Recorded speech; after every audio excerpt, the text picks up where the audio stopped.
Hertfordshire, please, how can I help? Hello there. My partner has been missing since Monday and not contacted anyone. Said she was going away, hasn't ended up where she said she was going. So we just decided we should report it. So she left a note. She said in the note something like, I need space and time alone. I'm going to Broadstairs. Please don't contact me in any way. But in Broadstairs, we've got a cottage down there, but people have been down there with neighbours, and she's not there. What's your partner's name? Helen Bailey. And what's her date of birth? Oh, crikey. God, she phoned me there. 22nd. Right, just let me double check. 1 second. Oh, God. Just need to go through her sort of physical appearance now, if that's all right. What's her height initially? Oh, I'm going to guess here. She has told me, but she's probably 5'10", just something like that. And her eye colour? Oh my God, how do you forget these things? I don't know at the moment. Sorry, it's just gone out of my head. God, how can I not remember her eye colour? That's terrible. And can I please take down her contact number, if that's okay? Of course it is. I'm going to have to look it up because something I can never remember. It's just in my phone. Would you mind as well if I just take the whole address of the cottage, if that's all right? The whole address of the cottage? Wow. Yeah, you've got it. Crikey. I'm not sure if I can give you that. I just go there. I'm going to have to look that up. I really don't know. I just go there. Oh, no, I don't know.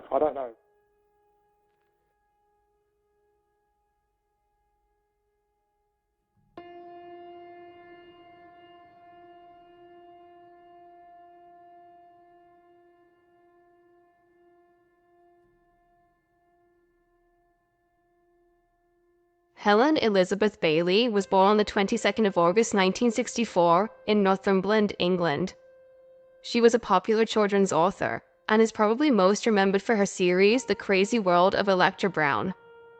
She had originally intended to become a forensic scientist, but quickly fell in love with media and worked on marketing and licensing campaigns for characters in the Rugrats and Garfield.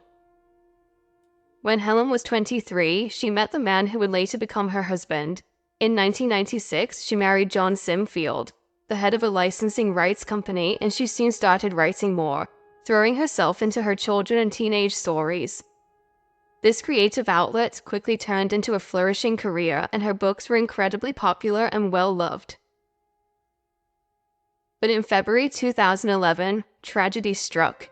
She and her husband John were holidaying in Barbados when he went for a morning swim in the sea.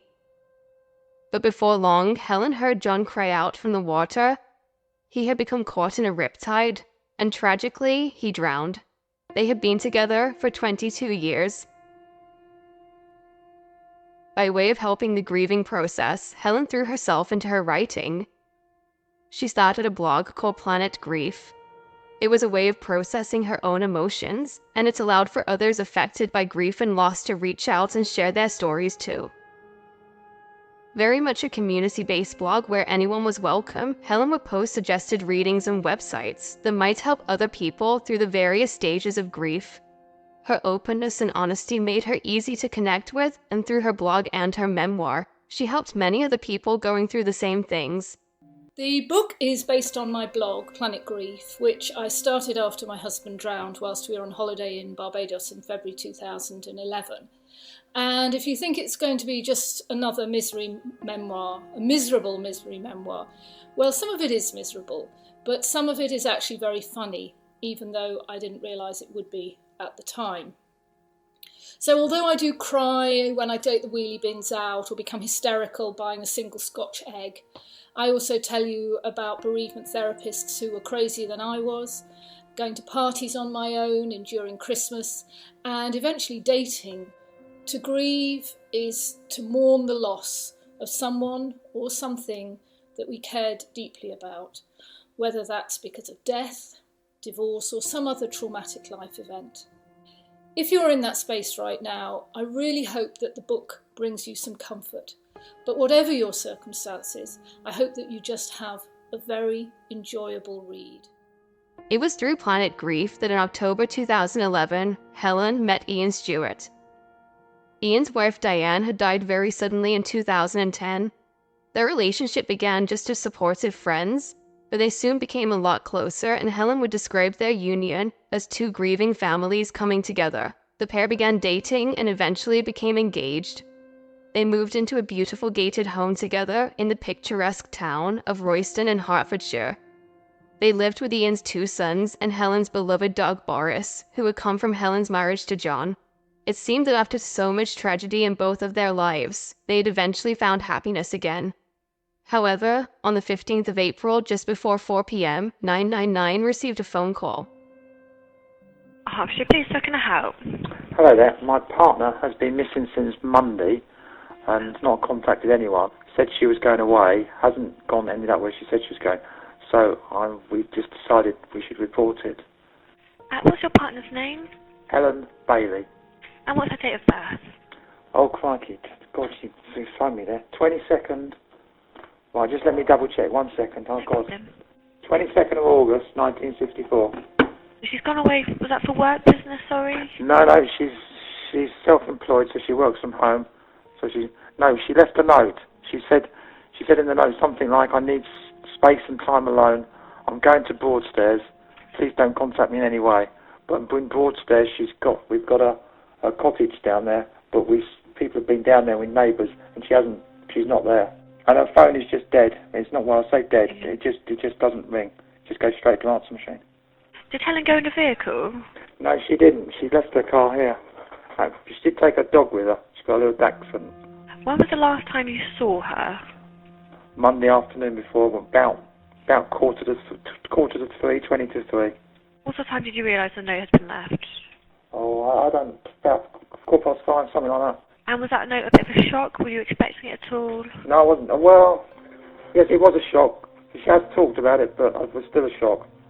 Yep. She has talked about wanting space because things just haven't been going well for her recently, or for us. Okay, so she mentioned wanting space, but she'd never actually acted on it. She'd not left before. She's never done anything like this before. This may sound silly, but she's definitely not at home, no. No, brother asked that. I've literally checked everywhere. We have got quite a large house, but I've literally checked everywhere. And is she ever likely to be a victim of any sort of abuse that you know of? No, I just know she's a very strong person. It's very hard to abuse Helen. And can I please take down her contact number if that's okay? Of course it is. I'm going to have to look it up because it's something I can never remember. It's just in my phone, if you know what I mean. That's no problem. So it's just a question of waiting. There's nothing else you do at this stage. Like I say, we'll just do our initial inquiries, and yeah, it's just a case of waiting, unfortunately. Okay. As well as her home in Royston, she had another property in Kent by the seaside, somewhere she would often go to write and take some time for herself. But it was clear that neither she nor anyone else had been there in quite some time. By all accounts, it appeared that Helen had left a few days prior with her dog Boris to get some space and clear her head. But nobody had heard from her since, and this was extremely out of character for Helen. Her neighbors and close friends wondered if her stressful work schedule had caused her to drop off the grid for a while. Days turned into weeks, and with no trace of Helen turning up anywhere, 6 weeks after Helen disappeared, the police started to expand their search. From what I understand, from what we've discussed and what I've been told by the investigation, is that Helen, was last seen on Monday, the 11th of April. Is that correct? Yeah. Okay, would like you to take me through what happened that day. This is what I can't remember very well. I'll tell you what I can remember, and some of what I can remember is maybe what I've said since and when I've looked in the diary, things like that. Okay. When I got to solicitors, he went through the paperwork I'd taken, and I realised I'd only taken very old paperwork. I've left half of here. So I wrote back, wasn't sure what happened. Saw the other paperwork on the side. Shouted for Helen. Helen wasn't there, so I thought at that stage she was just walking the dog or with his neighbours. Went back to solicitors, was only in town. Just dropped the paper, didn't stay, dropped the paperwork and came home. Helen still wasn't here. And then so I started to think, well, she has gone to Broadstairs. They also took another look at her seaside cottage in Broadstairs, Kent, and examined her Wi-Fi router. Her phone had been going to voicemail since she had last been seen on Monday, the 11th of April. But it seemed that on the 16th of April, there was a glimmer of hope that she had in fact been there. Helen Bailey's mobile phone had briefly connected to the Wi-Fi in her cottage. Police wondered if Helen had in fact been in Broadstairs the whole time. Following this, a closer look at her bank transactions gave them more hope that Helen was still out there, as there had been activity on her accounts. a new appeal was made, and police now wondered if Helen was using another name to avoid being detected. Further analysis of the accounts showed that a standing order from Helen's personal accounts to her joint accounts had been increased. It had gone from £600 a month to £4,000 a month. Her bank card had also been used to renew an Arsenal season ticket costing £3,000. It soon became clear that it wasn't Helen moving this money around at all. It was her partner, Ian Stewart. Police went back to the house that Ian shared with Helen. They knew they urgently needed to speak to him. But Ian wasn't there. He had left to go on a 2-week Spanish holiday that both he and Helen were meant to go on together. Neighbors were baffled that Ian had left the country with everything going on at the time. But detectives sat tight and waited for him to return. On July 11, 3 months after Helen Bailey had last been seen, officers arrived at the home she shared with Ian, and just after 7 a.m., Ian was arrested. Morning, Ian. How are you? I'm Detective Sergeant David Sharp from the Major Crime Team. Okay, I've got a warrant to search the address. Section 8, what they call Section 8 PACE warrant. Do you just want to listen to what the officer's got to say? I've got some words I need to say to you, Mr. Stewart, okay? I'm arresting you on the suspicion of the murder of Helen Bailey. Are you joking? And of disposing her body in a manner which will likely to instruct the coroner and the theft of money of Helen Bailey. Okay, so you do not have to say anything, but it may harm your defence if you do not mention one question, something that you may to rely in court. Anything you do say may be given evidence. Do you understand that? I guess so. Okay, alright, do you want to sit down? Bloody hell, why? Okay, well, we're going to speak to you at the police station, right? So what needs to happen, you need to probably get some clothes on, okay, and then you need to go to the police station, and these officers will transport you to the police station, and then you'll have a charge of being interviewed at the police station, okay? Police carried out a more extensive search of the couple's property, and on July 15th, they finally found Helen Bailey. Her body was discovered in the house's cesspit beneath a garage. Alongside her body was her beloved dog Boris. It was determined that she had been suffocated, but it was inconclusive as to whether or not she was suffocated and definitely dead before she was put in there, or whether she suffocated to death while inside the cesspit. It was a truly harrowing and terrifying question. DCI Kent said of Ian, "He knows every time he uses the facilities in the house, that's where it's going. That's an incredibly cruel and cynical way to dispose of someone you claim to love and was set to marry." Ian had purposely parked the Jeep over the top of the cesspit during the police's initial searches to prevent it from being detected. Ian Stewart was subsequently charged with the murder of Helen Bailey. You're the last person to see her alive. You wait 4 days to report her missing. You're vague about your movements on the 11th, at best, vague. You take a duvet to the tip on the 11th. You don't report her missing for 4 days. The following day you go to Broadstairs. I don't know why. Why did you go there? Did you see Helen on the 16th? Because according to the technical information we've got, her phone is in Broadstairs. And you're in Broadstairs. Was Helen there? She wasn't, was she?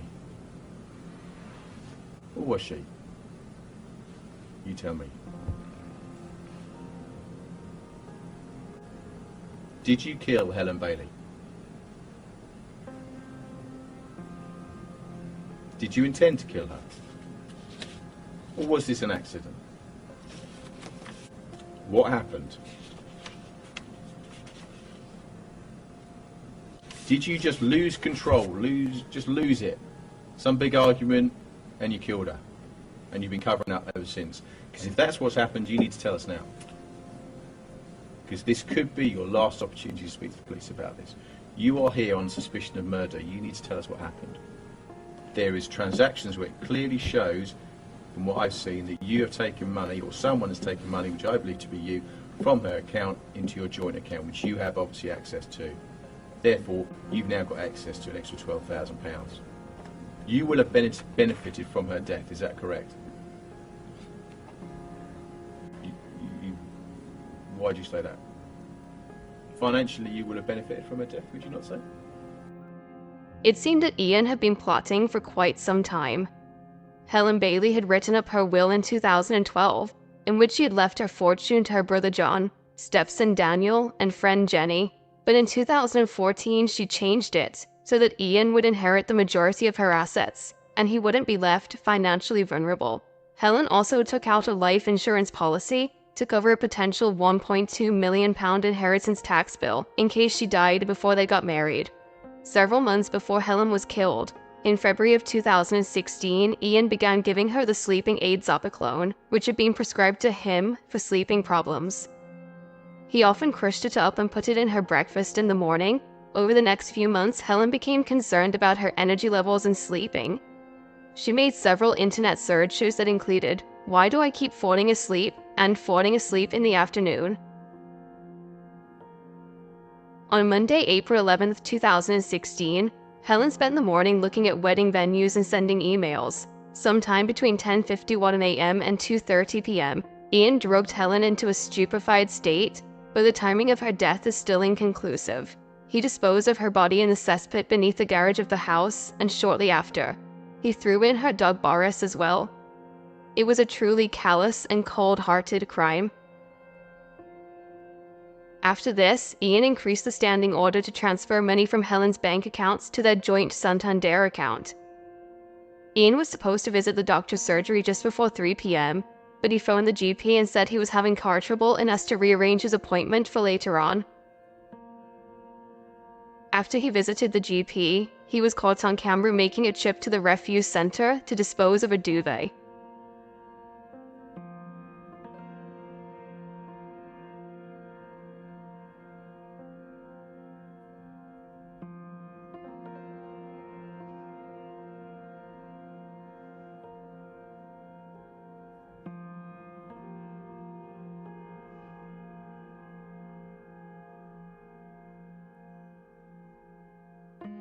Following this, he met with Helen's solicitor and tried to hastily push through the sale of one of Helen's houses. Helen's solicitor described him as quite aggressive. He refused to discuss the matter any further on the basis that Helen wasn't present. That evening, Ian went to watch his son play bowls before buying a Chinese takeaway for them both.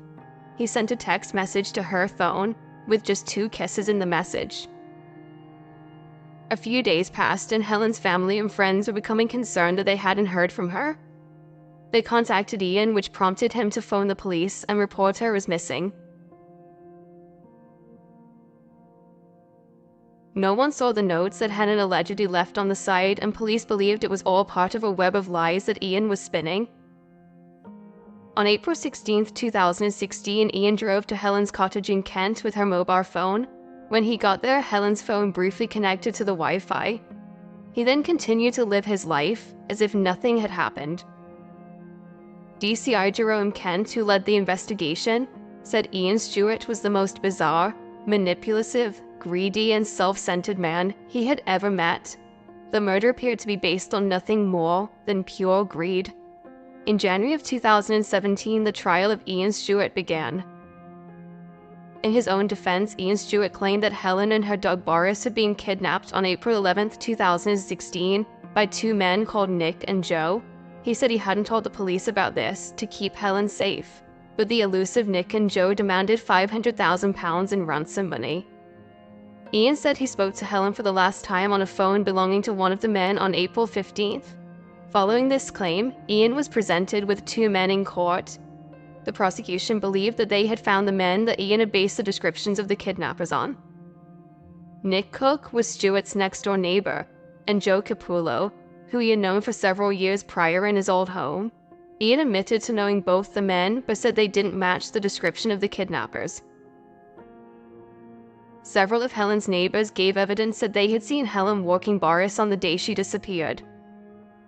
Another witness claimed that he saw Helen in Broadstairs near her cottage. This was after April 11th. But under cross-examination, this witness admitted that the sighting could have been back in March, before she was considered missing, and that he hadn't thought about this sighting until a journalist had interviewed him.